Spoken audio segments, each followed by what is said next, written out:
Thank you for tuning into the Equity Channel, where we provide the highest quality stock market analysis to individual investors. Our goal is to help you improve your returns by keeping you up to date with everything you need to know.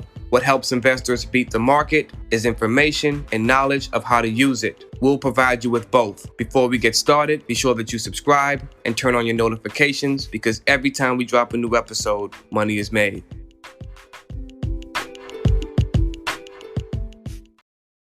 Today's stock analysis report will be about one of the most valuable brands in the world. I'm talking about Apple. That's ticker symbol AAPL. Over the weekend, I taught a class on stock analysis, and we used Apple as an example. So I figured I would share some of that analysis with you. Apple doesn't set off any primary red flags. The smartphone industry, which is where Apple gets most of their revenue, is projected to continue to grow. The company is projected to continue to grow, and the business is really easy to understand. On top of that, Apple is the unquestioned leader in that industry, and they have tons of cash to fend off potential threats. In fact, Apple is sitting on over $162 billion in cash at the time of this recording.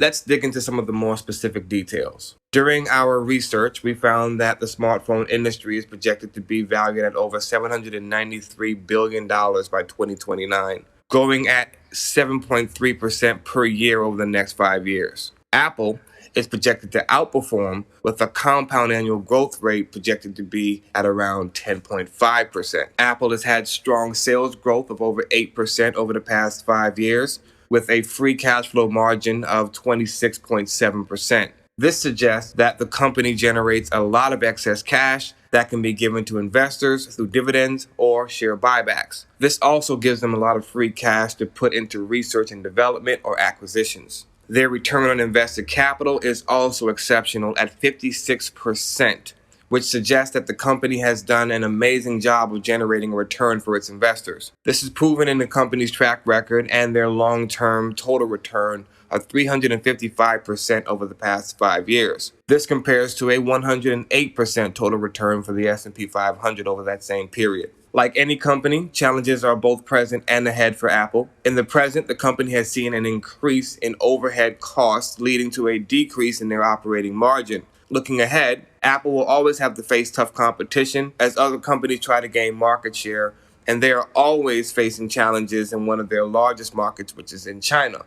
China has recently decided that certain government officials are no longer allowed to use Apple devices. It's unclear how much of an impact that will have on their sales, but these challenges present some thoughts of what the future could look like for Apple if other nations were to follow suit. For now, we know what we know. Growth projections for Apple suggest they will continue to outperform their peers in the smartphone industry, and their track record suggests they have everything it takes to generate tremendous excess returns. The one thing that investors should be cautious about is the price they pay to take advantage of that performance. Even an individual that owns Apple stock could underperform over certain periods if they do not purchase the stock at reasonable prices. For example, any individual who purchased Apple stock at the beginning of 2024 has underperformed heavily. However, those who purchased at the lows of this year are actually outperforming the market over the past 6 months. If you go back to our earlier episode on Apple published at the beginning of this year, you would see that we told investors not to purchase Apple stock above $170 per share.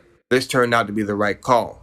The same scenario presents itself again as Apple is trading near the average analyst target of $203 per share. Many investors who are afraid of missing out on gains will look at this as their opportunity to buy, but this may be an opportunity to exercise patience.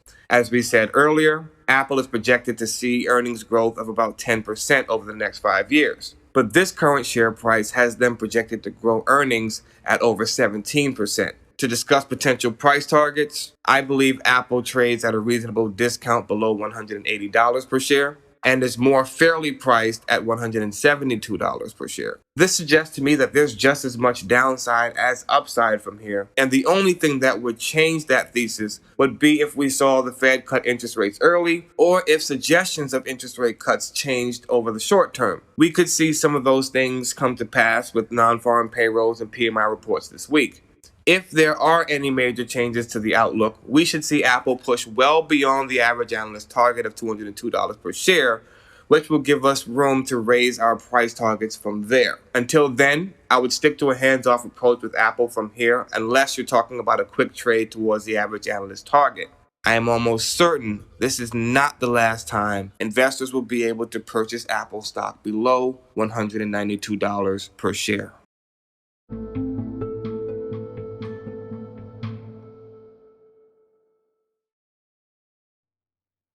The Equity Channel is one of the most followed stock market podcasts for beginners, a valuable resource for investors who are looking for information on the stock market and the economy. We love to make our episodes quick, straight to the point, and rich in value. We hope that's what you got today. Be sure that you subscribe, turn on your notifications, because every time we drop a new episode, money is made.